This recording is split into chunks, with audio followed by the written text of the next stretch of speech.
Morning 8th class के सभी बच्चे ज़रा मेरी बात को और एक ध्यान से सुनेंगे। जैसे जैसे मैं चैप्टर पढ़ाता जाऊँगा, आप उसको समझने के लिए आपके पास में 2 चीज़ें रहेंगी। एक तो कॉपी के नोट्स मैं आपको भेजूँगा, ठीक है। दूसरा जो है, मैं एक वीडियो वगैरह भी शेयर करूँगा। जैसे जैसे मुझे लगेगा कि इसको समझने के लिए वीडियो की भी ज़रूरत है, तो वीडियो भी शेयर करूँगा। तो दोनों की सहायता से आप जो है अपने एक तरीके से कॉपी पर उसको मेंटेन रखिएगा और रिवीजन और साथ साथ उसको समझते हुए एक्सरसाइज वगैरह भी करिएगा, ठीक है। तो आज हम लोग स्टार्ट करते हैं क्लास 8th में। पहला चैप्टर है परिमेय संख्याएं, ठीक है। तो लेसन नंबर 1 इसके बारे में, लेसन नंबर 1 इसके बारे में मैंने आपको थोड़ा सा बता दिया था कि प्राकृतिक संख्याएं क्या होती है, जिन्हें हम प्राकृतिक संख्या भी कहते हैं, ठीक है। तो एक बार मैं शॉर्ट में आपको एक चीज़ डिस्कस कर देता हूँ। सबसे पहले प्राकृतिक संख्याएं, ठीक है। तो ये चीज़ क्या होती है, तो वे संख्याएं जिन्हें हम गिनने के लिए प्रयोग करते हैं प्राकृतिक संख्या कहलाती है। जैसे अगर हम अपने क्लास में गिने, क्लास में बच्चों की संख्या गिन सकते हैं 1 2 3 4 5 6 7 8। क्लास में आप डोर या विंडो गिन सकते हैं। उसके बाद में क्लास में कितना फर्नीचर है, फर्नीचर गिन सकते हैं, ठीक है। तो वे संख्याएं जिनको हमें गिनने के काम में प्रयुक्त करते हैं उन्हें हम प्राकृतिक संख्या कहते हैं, ठीक है। तो सामान्यतः प्राकृतिक संख्या को एन से, कैपिटल एन से विभाजित करते हैं और 1 2 3 4 ये संख्याएँ प्राकृतिक संख्या हो जाएगी, ठीक है। दूसरी चीज़ जो आपको मालूम होनी चाहिए वो है पूर्ण संख्याएँ। पूर्ण संख्याएँ, पूर्ण संख्याएँ क्या होती हैं? वे संख्याएँ जो एक तरह से देखा जाए प्राकृतिक संख्या भी हो और साथ साथ इनमें एक जीरो और जोड़ दिया जाए। यानी कि एक तरह से ऐसे कह सकते हैं कि जीरो और प्राकृतिक संख्याओं के समुच्चय को, संग्रह को आप क्या कह सकते हैं, पूर्ण संख्या कह सकते हैं। तो पूर्ण संख्याओं में जीरो और शामिल हो जाएगा प्राकृतिक संख्याओं के साथ साथ, और इन्हें हम सामान्यतः W से प्रदर्शित करते हैं, ठीक है। नेक्स्ट आता है जिसे हम बोलते हैं पूर्णांक। पूर्णांक को हम देखा जाए तो 3 तरीके से विभाजित करा हुआ है। एक होता है धन पूर्णांक, यानी कि अगर आप प्राकृतिक संख्या में +1 +2 +3 इस तरीके से अगर बात कर रहे हैं तो इसका मतलब आप धन पूर्णांकों की बात कर रहे हैं, ठीक है। दूसरा आता है ऋण पूर्णांक। ऋण पूर्णांक का मतलब हो गया कि -1 -2 -3 ये सब जो पूर्णांक है वो ऋण पूर्णांक है, माइनस लगा हुआ है, ठीक है। और तीसरी चीज़ आती है शून्य पूर्णांक। शून्य अपने आप में एक पूर्णांक है जिसे हम शून्य पूर्णांक कह सकते हैं, ठीक है। तो पूर्णांकों को 3 तरीके से हमने बांट रखा है। उसके बाद में आता है प्राकृतिक संख्या। तो ये मैं आपको देता हूँ एक बार समझने के लिए। फिर आता है प्राकृतिक संख्या, फिर आता है परिमेय संख्या। चौथे नंबर पर परिमेय संख्या जो ये चैप्टर है उसी के बारे में, परिमेय संख्या। परिमेय संख्या क्या होती है? वे समस्त संख्याएं, यानी कि वे संख्याएं जिन्हें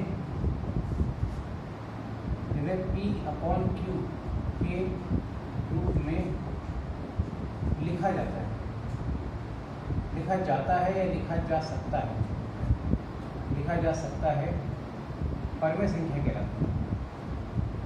परिमेय संख्याएं कहलाती है।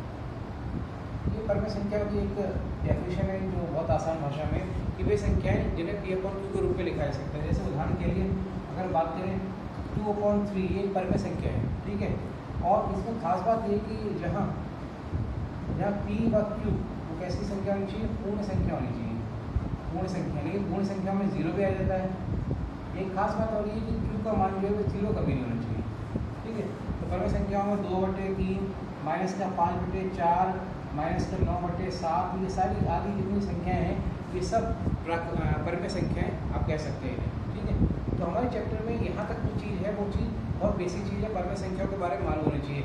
अब हम लोग आगे बढ़ते हैं परिमेय संख्याओं के प्रगुण के ऊपर।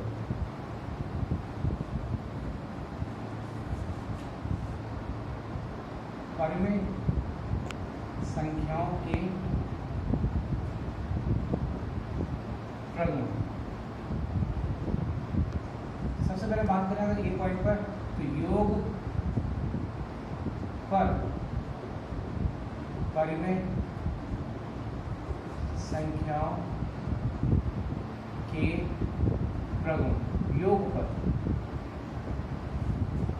ठीक है। तो इसमें अगर बात करें तो योग पर परिमेय संख्याओं का प्रगुण में भी डिस्ट्रीब्यूशन करें तो पहला पार्ट आता है फर्स्ट समवृत्त प्रगुण। संप्रत प्रगुण क्या होता है? प्रगुण से मतलब है प्रॉपर्टीज, यानी कि एक तरीके से देखा जाए गुणधर्म, ठीक है, विशेषताएं। ये तीन चीज़ें आप कह सकते हैं, गुणधर्म, प्रगुण या विशेषताएं, ये सभी जो है एक ही चीज़ है। तो संप्रत प्रगुण, सबसे पहले हम योग को डिस्कस कर रहे हैं। तो संप्रत प्रगुण क्या होता है? अगर हम ये मान लेते हैं कि माना ए व बी दो परिमेय संख्याएं हैं, अगर हमने ये मान लिया ए और बी दो परिमेय संख्याएं हैं, तो ए प्लस बी एक परिमेय संख्या होगी, ये भी एक परिमेय संख्या होगी।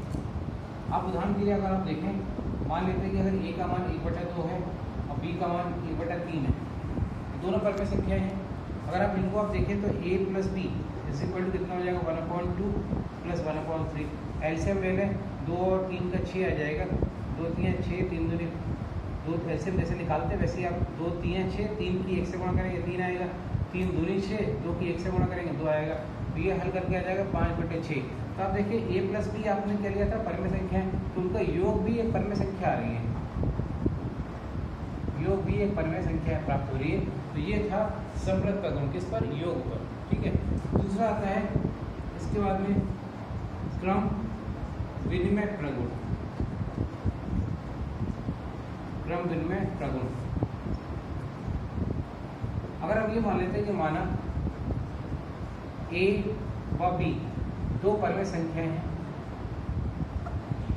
दो परिमेय संख्या है,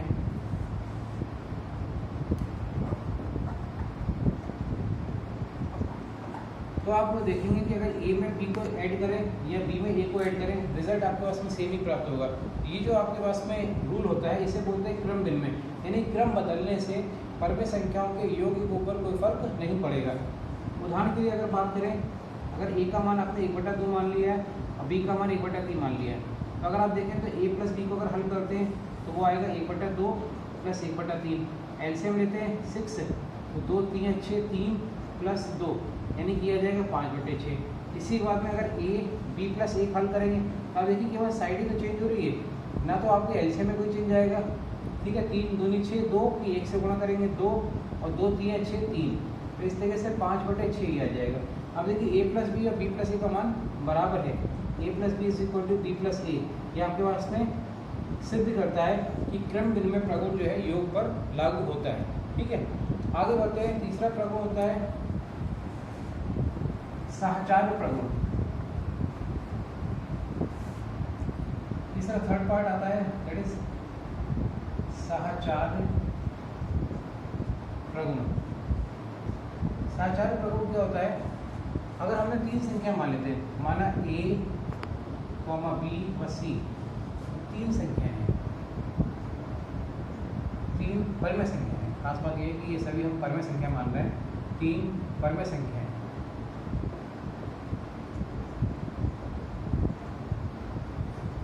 ठीक है, तो आप a plus b plus c में, यानी कि a में b प्लस c को ऐड कर दें या a में और b को ऐड करके c ऐड कर दें, तो आपके पास में अब जो मान आएगा वो सेम ही मान आएगा। आप उदाहरण के लिए अगर बात करें, आप यहाँ पर 3 संख्या मान सकते हैं, ए का मान मान लिए 1/2, बी का मान मान लेते 1/3 और सी का मान लेते 1/4 मान लिया। अब इसको जरा हल करके देखते हैं। देखिए, सबसे पहले मैं a प्लस बी प्लस सी निकालता हूँ, यानी कि बी और सी को ऐड करता हूँ, तो 1/3 प्लस 1/4 में अब इस पर जब जोड़ेंगे ये जाएगा 4 3 12, एलसीएम आ जाएगा 3 4 12 और 4 3 12, तो इस तरीके से 1/2 प्लस 7/12 ये आ जाएगा। एलसीएम लेंगे तो ये आ जाएगा 12, एलसीएम 2 6 12 प्लस 7, ये टोटल आ जाएगा 13/12। तो आप ए में आपने जब बी और सी के मान को जोड़ा तो ये 13/12 है। ऐसे ही अगर आप ए प्लस बी के मान में आप सी को जोड़ दें तो 1/2 प्लस 1/3 को आप योगफल निकाल कर उसमें 1/4 ऐड कर दें, तो आप देखेंगे 2 और 3 का एलसीएम 6 आएगा, 2 3 6, 3 दूनी 6 प्लस 1/4, तो ये आ जाएगा 5/6 प्लस 1/4। इसका फिर से एलसीएम लेंगे जब, तो 6 और 4 का एलसीएम 12 आता है, तो 6 दूनी 12 यानी कि 5 दूनी 10 हो जाएगा, 4 3 12, तो ये भी देखो ये 13/12 ये भी आ रहा है। यानी कि ए में आपने बी प्लस सी और फिर a प्लस बी में आपने c को जोड़ा, तो आपने जोड़ में आपने जो भी पेयर बनाया था तो उससे आपके पास में मान में कोई फर्क नहीं पड़ रहा है। तो ये था साहचर्य प्रगुण, कोई भी आप जोड़ा बना सकते हैं। तीसरा आता है तत्समक अवयव। चौथा पॉइंट आता है तत्समक अवयव। 4 पॉइंट तत्समक अवयव, आइडेंटिटी जिसे बोलते हैं। ठीक है, अगर आप कोई परिमेय संख्या मान लेते हैं कि माना ए कोई परिमेय संख्या है,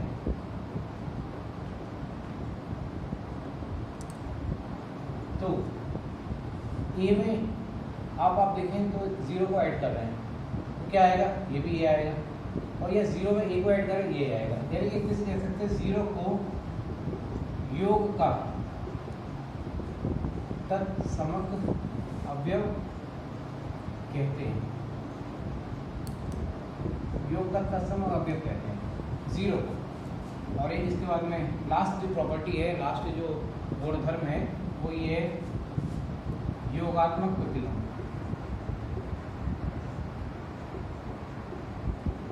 योगात्मक प्रतिलोम क्या होता है, अगर हम पहले की तरह जैसे मान लेते कि माना ए कोई परिमेय संख्या है तो -a को a का योगात्मक प्रतिलोम कहते हैं। योगात्मक प्रतिलोम कहते हैं ए में, यानी कि एक तरह से माइनस ए अगर ऐड करेंगे तो 0 आ जाएगा। ऐसे ही -a का अगर योगात्मक प्रतिलोम जो आ गया तो प्लस का ये आ जाएगा।